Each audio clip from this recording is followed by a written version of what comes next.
વિદ્યાર્થીઓ, આજે આપણે જીવવિજ્ઞાન પ્રકરણ 8 કોષ જીવનનો એકમમાં આગળ અભ્યાસ કરીશું.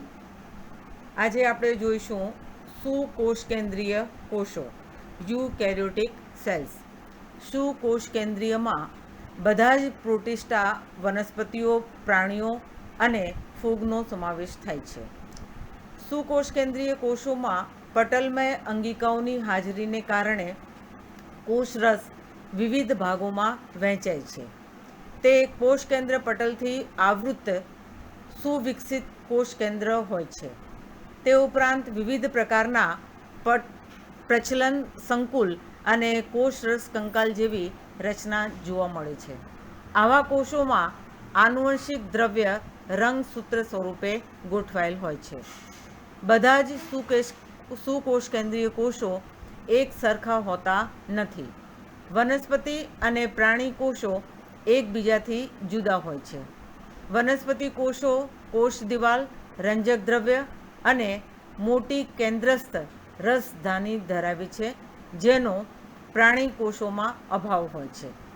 પ્રાણી કોષમાં તારા કેન્દ્ર જોવા મળે છે, જેનો વનસ્પતિ કોષમાં અભાવ હોય છે. જોઈએ, આ છે આકૃતિ યુકેરિયોટિક વનસ્પતિ કોષ. આ યુકેરિયોટિક વનસ્પતિ કોષમાં જોઈએ તો જુઓ, આકૃતિની અંદર આ જે છે તે કોષ દિવાલ છે. આ બહારની તરફની જે છે એ દિવાલ છે, 3 પટલમય આવરણની બનેલી છે. આ 3 પટલમય રચના ધરાવતી કોષ દિવાલ છે. ત્યાર પછી સૌથી અંદરનું આ જે છે એ કોષરસ છે. આ સમગ્ર વિસ્તાર કોષ રસનો વિસ્તાર છે અને કોષ રસની ફરતેનું અંદરનું જે આવરણ છે તે કોષ રસ પટલ છે. આ સૌથી અંદરનું આવરણ જે કોષ રસને ઘેરતું છે તે કોષ રસ પટલ છે. એ કોષ રસ પટલ છે. ત્યાર પછી તેની અંદર આ વિભિન્ન અંગિકાઓ જોવા મળે છે કોષરસમાં. તેમાં જોઈએ તો આ જે છે તે કોષ કેન્દ્ર છે. આ કોષ કેન્દ્ર જુઓ, સુકોષ કેન્દ્રીય રચના ધરાવે છે એટલે પટલમય આવરણ ધરાવે છે. આ કોષ કેન્દ્રનું પટલમય આવરણ, જેને કોષ કેન્દ્ર પટલ કહે છે, તેમાં વિવિધ જુદા જુદા કદ આકારના છિદ્રો આવેલા હોય છે. આ જે છે પટલ વચ્ચે આવેલા આ છિદ્રો છે કોષ કેન્દ્ર પટલ. પછી આ જે અંદર કોષ કેન્દ્રમાં દેખાય છે રચના, એ કોષ કેન્દ્રિકા છે. આ કોષ કેન્દ્રિકા. ત્યાર પછી જોઈએ તો આ જે રચના દેખાય છે એ છે અંતઃકોષરસ જાળ. જુઓ, કોષ કેન્દ્રની પાસે આ જે આવેલું છે એ અંતઃકોષરસ જાળ છે. આ અંતઃકોષરસ જાળ આવેલું છે. અંતઃકોષરસ જાળની સપાટી પર કેટલાક રિબોઝોમ કણો આવેલા હોય છે અને જો રિબોઝોમ કણો, જેમ કે આ છે, રિબોઝોમ કણો ધરાવે છે તો એને કણિકામય અંતઃકોષરસ જાળ કહે છે. અને આ જે કોષરસ જાળની સપાટી છે અંતઃકોષરસ જાળની, તેમાં કણિકાઓ એટલે કે રિબોઝોમ કણિકાઓ નથી, એટલે તેને કણિકાવિહીન અથવા તો લીસી અંતઃકોષરસ જાળ કહે છે. ત્યાર પછી જોઈએ તો આ કોષરસ તંતુઓ છે. આ કોષરસ તંતુઓ. પછી આ સૂક્ષ્મ નલિકાઓ આવેલી છે કોષરસની અંદર. આ તમે જુઓ આગળ તો આ ગોલ્ગીકાય છે. આ ગોલ્ગીકાય આવેલું છે. ત્યારબાદ આ જુઓ, મોટી આ જે છે એ કોથળી જેવી રચના છે, જેને રસધાની કહે છે. વનસ્પતિ કોષની આ વિશેષતા છે, આ રસધાની આવેલું છે. ત્યાર પછી આ જે છે નાની નાની રચના પેરોક્સિઝોમ્સ છે. આ પેરોક્સિઝોમ્સ છે. આ કણાભ સૂત્ર છે. જુઓ, આ રચનાઓ જે છે કણાભ સૂત્ર છે. આ કોષરસની અંદર છૂટાછવાયા રિબોઝોમ અંગિકાઓ આવેલા છે. આ રિબોઝોમ અંગિકાઓ છે. કેટલાક હરિત કણો આવેલા હોય છે. વનસ્પતિ કોષ છે જે તેની વિશિષ્ટતા છે. આ લાઇસોઝોમ છે. જો, લાઇસોઝોમ જે ઉત્સેચકોની કોથળી છે. આ જે મોટી રચનાઓ દેખાય છે હરિતકણ, જો આ જે છે એ હરિતકણો આવેલા છે. તો આ છે, અને સમગ્ર વિસ્તાર અંગિકાઓ સિવાયનો આ સમગ્ર વિસ્તાર જે છે તે કોષ રસ છે. ત્યાર પછી જોઈએ તો આ પ્રાણી કોષની યુકેરિયોટિક પ્રાણી કોષની રચના છે. હવે આમાં જોઈએ પ્રાણીકોષ. તો પ્રાણીકોષની અંદર આ સૌથી બહારનું જે પટલ છે એ આ અંદર કોષરસ છે, અને કોષરસને ઘેરતું જે આ પટલ છે તે કોષરસ પટલ છે. આ કોષરસ પટલ. તો કોષરસ એમાં દિવાલ હોતી નથી, કોષ દિવાલ. કોષરસની ઘેરતું આવરણ પટલમય, જેને કોષરસ પટલ કહે છે. પછી આ સૂક્ષ્મ અંકુરો આવેલા છે, સૂક્ષ્મ અંકુર સ્વરૂપ રચના. આ જે છે અંદર ગોલ્ગીકાય છે, ગોલ્ગીકાય કોષઅંગિકા. પછી આ જે છે કોષ કેન્દ્ર છે, જો આ કોષ કેન્દ્ર છે. કોષ કેન્દ્રનું આ પટલમય આવરણ, જેને કોષ કેન્દ્ર પટલ કહે છે, આ કોષ કેન્દ્ર પટલ છે. કોષ કેન્દ્રની અંદર આવેલી આ કેન્દ્રિકા, જેને કોષ કેન્દ્રિકા કહે છે, આ કોષ કેન્દ્રિકા. અને કોષ કેન્દ્ર સાથે જોડાયેલ બહારની તરફ આ પટલમય રચનાઓ છે, જેને અંતઃકોષરસ જાળ કહે છે. અને અંતઃકોષરસ જાળની સપાટી પર આપણે જોઈ શકીએ છીએ નાના નાના કણો આવેલા છે રિબોઝોમના, જે કણિકામય અંતઃકોષરસ જાળ તરીકે ઓળખાય છે. અને ત્યાર પછી આ જુઓ તો આ કણાભસૂત્રો છે, આ પેરોક્સિઝોમ્સ છે, આ કણાભસૂત્રો છે. આ જે છે નાની રચના કંચુક જેવી એ લાઇસોઝોમ છે, કોથળીઓ ઉત્સેચકોની.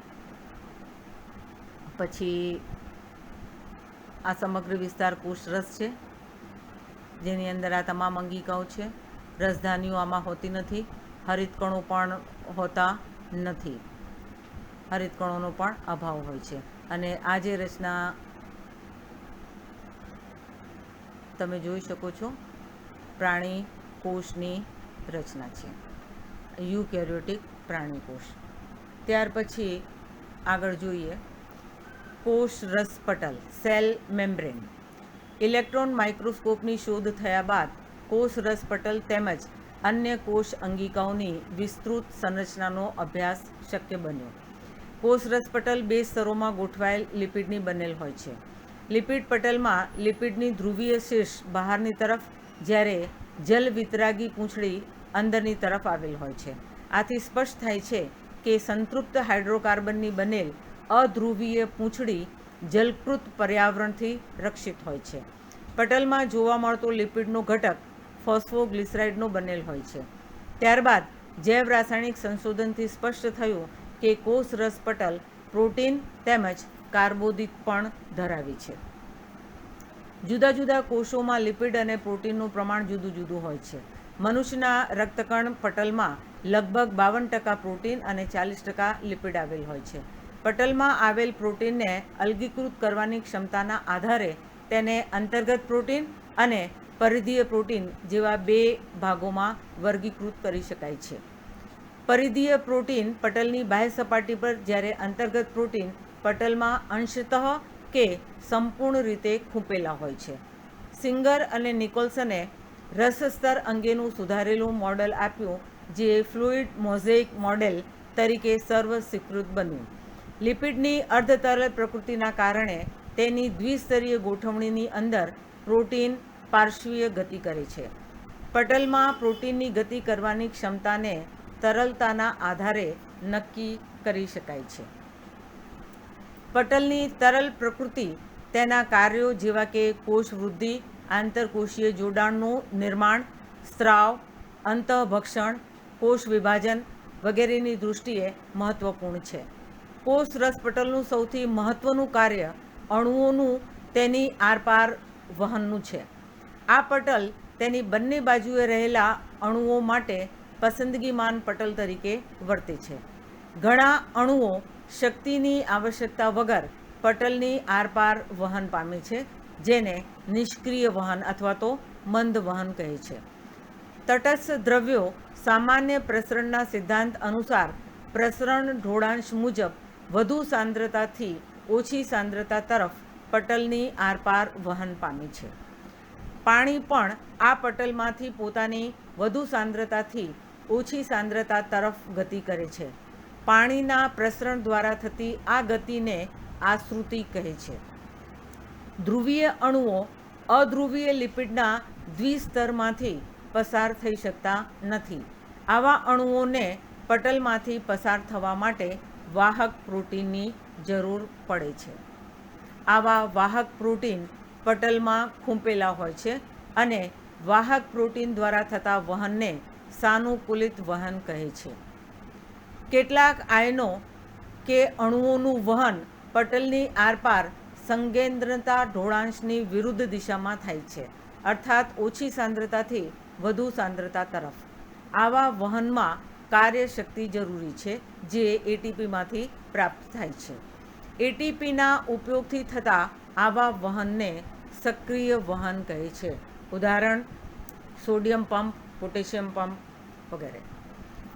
આ જે આકૃતિ છે એ કોષ રસ પટલની ઇલેક્ટ્રોન માઇક્રોસ્કોપિક સંરચના દર્શાવતી આકૃતિ છે. જોઈએ આ આકૃતિમાં. આમાં જુઓ, આ લિપિડનું બેવડું પટલ આવેલું છે. આ લિપિડનું આ એક સ્તર અને આ બીજું સ્તર. બંનેમાં જુઓ, આ પૂંછડીવાળા ભાગ એકબીજાની સામસામે ગોઠવાયેલા હોય છે અને આ માથાનો ભાગ જે છે, ટાંકણીના માથા જેવો ભાગ, એ બહારની તરફ હોય છે. તો આ લિપિડનું બેવડું સ્તર આવેલું છે અને લિપિડના બેવડા સ્તરની બહારની તરફ જે છે એ પ્રોટીન આવેલા છે. આ પ્રોટીનનું સ્તર છે જુઓ. અને પ્રોટીન ઉપરાંત તેમાં કેટલાક આ જુઓ તો શર્કરાઓ પણ આવેલી છે. આ પ્રોટીનનું સ્તર છે. બહારની તરફ જે ગોઠવાયેલું પ્રોટીન છે તેને સપાટીય પ્રોટીન કહે છે અથવા સ્તરીય પ્રોટીન કહે છે. અને આ જે પ્રોટીન છે જુઓ, એ લિપિડના સ્તરની વચ્ચેથી પસાર થઈને આ અંતર્ગત પ્રોટીન તરીકે ઓળખાય છે. જુઓ, આ અંતર્ગત પ્રોટીન છે. તો આ અંતર્ગત પ્રોટીન, આ ફોસ્ફોલિપિડનું બેવડું પડ, પછી એ ઉપરાંત એમાં ઘણા બધા જુઓ તો આ કોલેસ્ટ્રોલ, એવા આ શર્કરા, એવા ઘણા તમામ દ્રવ્યો જોઈ શકાય છે. તો લિપિડનું બેવડું પડ અંદરની તરફ, બહારની તરફ સ્તરીય પ્રોટીન અને વચ્ચે આવેલું અંદરની તરફ એ અંતરંગીય પ્રોટીન છે. આ છે કોષ રસ પટલની સૂક્ષ્મ રચના, ઇલેક્ટ્રોન માઇક્રોસ્કોપિક સ્ટ્રક્ચર. ત્યાર પછી જોઈએ કોષ દિવાલ, સેલ વોલ. ફૂગ અને વનસ્પતિના રસ પટલની બહાર આવેલ નિર્જીવ દૃઢ રચનાને કોષ દિવાલ કહે છે. કોષ દિવાલ કોષને આકાર આપવાનું, યાંત્રિક મજબૂતી આપવાનું અને કોષને ચેપથી રક્ષણ આપવાનું કાર્ય કરે છે. આ ઉપરાંત કોષો વચ્ચે સંપર્ક બનાવી રાખવા તથા અનિચ્છનીય મહાઅણુઓથી કોષને અવરોધ પ્રદાન કરવાનું પણ કાર્ય કરે છે. લીલની કોષ દિવાલ સેલ્યુલોઝ, ગેલેક્ટન્સ, મેનોઝ અને કેલ્શિયમ કાર્બોનેટ જેવા ખનિજની બનેલી હોય છે. જ્યારે અન્ય વનસ્પતિમાં તે સેલ્યુલોઝ, હેમિસેલ્યુલોઝ, પેક્ટિન અને પ્રોટીનની બનેલી હોય છે. વનસ્પતિના તરુણ કોષમાં પ્રાથમિક કોષ દિવાલ જોવા મળે છે, જેમાં વૃદ્ધિની ક્ષમતા હોય છે અને પરિપક્વતાની સાથે તે ક્ષય પામતી જાય છે. આ સાથે જ કોષની અંદર રસ સ્તર તરફ દ્વિતીયક કોષ દિવાલનું નિર્માણ થવા લાગે છે. મધ્ય પટલ મુખ્યત્વે કેલ્શિયમ પેક્ટેટનું બનેલું સ્તર છે, જે આજુબાજુના કોષોને એકબીજા સાથે સંપર્કમાં રાખે છે તેમજ તેને જકડી રાખે છે. કોષ દિવાલ તેમજ મધ્ય પટલની આરપાર રહેલા કોષ રસ તંતુ આજુબાજુના કોષોના કોષ રસને સંપર્કમાં રાખે છે. અંતઃપટલમય તંત્ર, એન્ડોમેમ્બ્રેન સિસ્ટમ. કોષમાંની બધી જ અંગિકાઓ તેઓની રચના અને કાર્યની દૃષ્ટિએ અલગ હોય છે. તેમ છતાં કેટલીક અંગિકાઓ ભેગી મળીને અંતઃપટલમય તંત્રની રચના કરે છે, કારણ કે તેઓના કાર્યો એકબીજાના સંકલનથી થતા હોય છે. ઉદાહરણ અંતઃકોષરસ જાળ, ગોલ્ગીકાય, લાઇસોઝોમ અને રસધાનીઓ. કણાભસૂત્ર, હરિતકણો અને પેરોક્સિઝોમનું સંકલન પટલમય તંત્ર સાથે ન હોવાથી તેઓને પટલમય તંત્રનો ભાગ ગણવામાં આવતો નથી. આ જોઈએ, આ પટલમય તંત્ર છે. પટલમય તંત્રની અંદર જુઓ તો આ છે કોષ કેન્દ્ર, ન્યુક્લિયસ એટલે કે આ કોષ કેન્દ્ર છે. ત્યાર પછી આ જે છે અંતઃકોષરસ જાળ. અંતઃકોષરસ જાળ ઉપર જુઓ, આ નલિકામય રચના છે, નલિકાની થપ્પી જેવી. એની સપાટી ઉપર જુઓ, આ નાના નાના બિંદુઓ જે દેખાય છે એ રિબોઝોમ કણિકાઓ છે. એટલે સપાટી ઉપર રિબોઝોમ કણિકાઓ ધરાવે છે, તો આ કણિકામય અંતઃકોષરસ જાળ છે. અને ત્યાર પછી આ જે છે જુઓ, એ અંતઃકોષરસ ઝાડની સપાટી પર એના ઉપર રિબોઝોમ અંગિકાઓ જોવા મળતી નથી, એટલે એ લીસી અંતઃકોષરસ ઝાડ તરીકે ઓળખાય છે. તો આ કોષ કેન્દ્ર સાથે આ અંતઃકોષરસ ઝાડ, અને ત્યાર પછી જોઈએ આ જે છે એ ગોલ્ગીકાયની રચના છે. જો આ સિસ્ટરની છે ગોલ્ગીકાયની, આ ગોલ્ગીકાયની રચના છે. આ ગોલ્ગીકાય અને આ લાઇસોઝોમ છે, અને આ સ્ત્રાવી રચના છે, સેક્રેટરી વેસિકલ્સ તરીકે ઓળખાતી. તો આ છે પટલમય તંત્ર. ત્યાર પછી જોઈએ અંતઃકોષરસ ઝાડ, એન્ડોપ્લાઝમિક રેટિક્યુલમ, એને ટૂંકમાં આપણે ER તરીકે ઓળખીએ છીએ. ઇલેક્ટ્રોન માઇક્રોસ્કોપની શોધ થયા પછી તેના અભ્યાસ પરથી જાણવા મળ્યું કે સુકોષ કેન્દ્રીય કોષોના સમગ્ર કોષરસમાં પથરાયેલ નાની નલિકામય રચનાઓના ઝાડને અંતઃકોષરસ ઝાડ કહે છે. આથી અંતઃકોષરસ ઝાડ એટલે કે ER આંતરકોષીય અવકાશને 2 ભાગોમાં વિભાજિત કરે છે, પટલમય ERની અંદર અને બાહ્ય પટલમય જે કોષરસમાં. કેટલાક રિબોઝોમ્સ ERની બાહ્ય સપાટી પર ચોંટેલા હોય છે, એથી તેને 2 પ્રકારોમાં વહેંચી શકાય છે: કણિકામય અંતઃકોષરસ ઝાડ, જેને RER રફ એન્ડોપ્લાઝમિક રેટિક્યુલમ, અને લીસી અંતઃકોષરસ ઝાડ, જેને SER સ્મૂથ એન્ડોપ્લાઝમિક રેટિક્યુલમ તરીકે ઓળખાય છે. જે કોષો પ્રોટીન સંશ્લેષણ અને સ્ત્રાવમાં સક્રિય ભૂમિકા ભજવે છે, તે કણિકામય અંતઃકોષરસ ઝાડ સાથે સંકળાયેલ હોય છે. તે ખૂબ જ વિસ્તરેલા હોય છે અને બાહ્ય કોષ કેન્દ્ર પટલથી શરૂ થાય છે. લીસી અંતઃકોષરસ ઝાડ એ લિપિડ સંશ્લેષણનું મુખ્ય સ્થાન છે. પ્રાણી કોષમાં સ્ટીરોઇડ્સ, અંતઃસ્ત્રાવ જેવા લિપિડનું સંશ્લેષણ લીસી અંતઃકોષરસ ઝાડમાં થાય છે. આ છે જુઓ, આગળ પણ આપણે આકૃતિ જોઈ ચૂક્યા છીએ. આ કોષ કેન્દ્ર છે. કોષ કેન્દ્ર સાથે સંકળાયેલા જે છે આ નલિકામય થપ્પી જેવી રચના, એ જે છે અંતઃકોષરસ ઝાડ, એન્ડોપ્લાઝમિક રેટિક્યુલમ. આમાં જે આ સપાટી ઉપર જે આ બિંદુઓ દેખાય છે ડોટ્સ જેવા, એ રિબોઝોમ અંગિકાઓ છે, એટલે આ કણિકામય અંતઃકોષરસ ઝાડ છે. આ કણિકામય અંતઃકોષરસ ઝાડ. જ્યારે આ તમે જોઈ શકો છો આની સપાટી ઉપર આવા રિબોઝોમ અંગિકાઓ જોવા મળતા નથી, એટલે તેની સપાટી લીસી છે, એટલે એને લીસી અંતઃકોષરસ ઝાડ કહે છે, સ્મૂથ એન્ડોપ્લાઝમિક રેટિક્યુલમ. અને આ રફ સપાટી ધરાવે છે રિબોઝોમના કણોના કારણે, એટલે એને રફ એન્ડોપ્લાઝમિક રેટિક્યુલમ કહે છે. ત્યાર પછી જોઈએ ગોલ્ગી પ્રસાધન, ગોલ્ગી એપરેટસ. કેમિલો ગોલ્ગીએ સૌ પ્રથમ કોષ કેન્દ્રની નજીક ઘટ્ટ અભિરંજિત જાલિકામય રચના જોઈ, જેને પછી તેઓના નામ ઉપરથી ગોલ્ગી કાય તરીકે ઓળખવામાં આવી. તે ઘણી બધી ચપટી બિંબ આકારની કોથળી કે સિસ્ટર્નીની બનેલી હોય છે, જેનો વ્યાસ લગભગ 0.5 માઇક્રોમીટરથી 1.0 માઇક્રોમીટર સુધીનો હોય છે. આ બધી નલિકાઓ એકબીજા સાથે સમાંતર થપ્પી સ્વરૂપે ગોઠવાઈને ગોલ્ગી સંકુલની રચના કરે છે. ગોલ્ગી કાયમાં સિસ્ટર્નીની સંખ્યા જુદી જુદી હોય છે. ગોલ્ગી સિસ્ટર્ની કોષ કેન્દ્રની નજીક આવેલા હોય છે, જેમાં બહિર્ગોળ સિસ એ નિર્માણકારી સપાટી અને અંતર્ગોળ ટ્રાન્સ એ પરિપક્વ સપાટી ધરાવી છે. અંગિકાના સિસ અને ટ્રાન્સ છેડાઓ એકબીજાથી તદ્દન અલગ હોય છે, પણ એકબીજા સાથે જોડાયેલ હોય છે.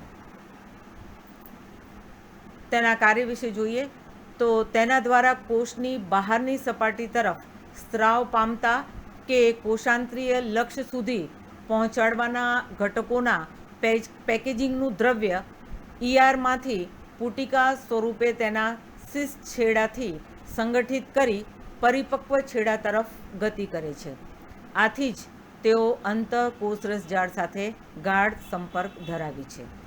કેટલાક પ્રોટીનનું સંશ્લેષણ રિબોઝોમ્સ દ્વારા અંતઃકોષરસ ઝાડની સપાટી પર થાય છે, અને તે ગોલ્ગી પ્રસાધનના ટ્રાન્સ છેડા પરથી મુક્ત થતાં પહેલાં તેમાં ફેરફારો થાય છે. ગોલ્ગીકાય એ ગ્લાયકોલિપિડ અને ગ્લાયકોપ્રોટીનનું મુખ્ય નિર્માણ સ્થાન છે. આ ગોલ્ગીકાયની રચના છે. જો ગોલ્ગીકાયમાં આ જે રચનાઓ છે એ સિસ્ટરની છે.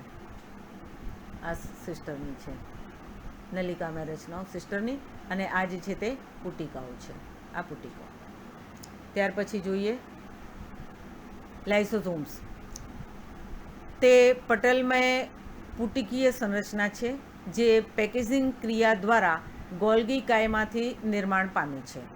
મુક્ત થયેલ લાઇસોઝોમ પુટિકાઓમાં બધા જ પ્રકારના હાઇડ્રોલાઇટિક ઉત્સેચકો જોવા મળે છે, જેવા કે હાઇડ્રોલેઝિસ, લાઇપેઝિસ, પ્રોટીએઝિસ, કાર્બોહાઇડ્રેઝિસ અને ન્યુક્લિયઝિસ. આ તમામ પ્રકારના હાઇડ્રોલેઝિસ એન્ઝાઇમ્સ આવેલા હોય છે. આ ઉત્સેચકો ઇષ્ટતમ પીએચમાં સાર્વત્રિક રીતે સક્રિય હોય છે. તેથી તેઓ અનુક્રમે લિપિડ એટલે કે જે લાઇપેઝિસ છે તે લિપિડનું, પ્રોટીએઝિસ છે તે પ્રોટીનનું, કાર્બોહાઇડ્રેઝિસ છે તે કાર્બોદિતોનું અને ન્યુક્લિયઝિસ છે તે ન્યુક્લિક એસિડના પાચન માટે સક્ષમ હોય છે. જોઈએ આ આકૃતિ આ લાઇસોઝોમની છે. એમાં જુઓ તો આ જે પટલમય આવરણ છે એ લિપિડનું સ્તર છે, આ લિપિડનું સ્તર ધરાવે છે, અને આ જે છે એ પ્રોટીન છે. આ લિપિડ અને પ્રોટીનનું આવરણ ધરાવે છે, એને મેમ્બ્રેન કહે છે આ સ્તર. પછી એની અંદર જોઈએ તો આ જે છે તમામ ઉત્સેચકો છે, એ ઉત્સેચકો આવેલા છે, હાઇડ્રોલાઇઝિંગ ઉત્સેચકો અથવા એન્ઝાઇમ્સ એને કહીએ છીએ. તો આ ઉત્સેચકો ધરાવતી કોથળી એટલે એને ઉત્સેચકોની કોથળી તરીકે પણ ઓળખાય છે. આ છે લાઇસોઝોમ્સ. ત્યાર પછી જોઈએ રસધાની એટલે કે વેક્યુલ્સ. કોષ રસમાં પટલ દ્વારા ઘેરાયેલ જગ્યાને રસધાની કહે છે. તેમાં પાણી, રસ, ઉત્સર્ગ પદાર્થ અને અન્ય દ્રવ્યો કે જે કોષ માટે ઉપયોગી નથી તેવા દ્રવ્યો જોવા મળે છે. રસધાની એક પટલથી ઘેરાયેલ રચના છે જેને ટોનોપ્લાસ્ટ એટલે કે રસધાની પટલ કહે છે. વનસ્પતિ કોષોમાં કુલ કોષના 90% જગ્યા રસધાનીથી રોકાયેલ હોય છે. વનસ્પતિમાં ઘણા બધા આયનો તેમજ અન્ય પદાર્થો સંકેન્દ્રણ ઢોળાંશની વિરુદ્ધ રસધાની પટલ દ્વારા રસધાનીમાં સાનુકૂલિત વહન પામે છે. તેથી તેઓની સાંદ્રતા રસધાનીમાં કોષ રસની સાપેક્ષ ઘણી વધારે હોય છે. અમીબામાં આકુંચક રસધાની ઉત્સર્જન માટે મહત્વપૂર્ણ હોય છે. કેટલાક કોષો જેવા કે પ્રોટિસ્ટામાં અન્નધાનીનું નિર્માણ ખાદ્ય પદાર્થોના ગ્રહણ કરવા માટે થાય છે. જોઈએ આ આકૃતિ એ વેક્યુલ્સ એટલે કે આ રસધાનીની આકૃતિ છે. એ પાતળું આવરણ ધરાવે છે અને આ મોટો વિસ્તાર વનસ્પતિ કોષની અંદર આ વનસ્પતિ કોષની વિશિષ્ટતા છે. જુઓ આ રસધાની છે અને આ પટલ રસધાની પટલ જેને ટોનોપ્લાસ્ટ કહે છે અથવા રસધાની પટલ, અને આ જે છે અંદર તમામ પ્રકારના દ્રવ્યો આવેલા હોય છે. આ છે રસધાનીની રચના.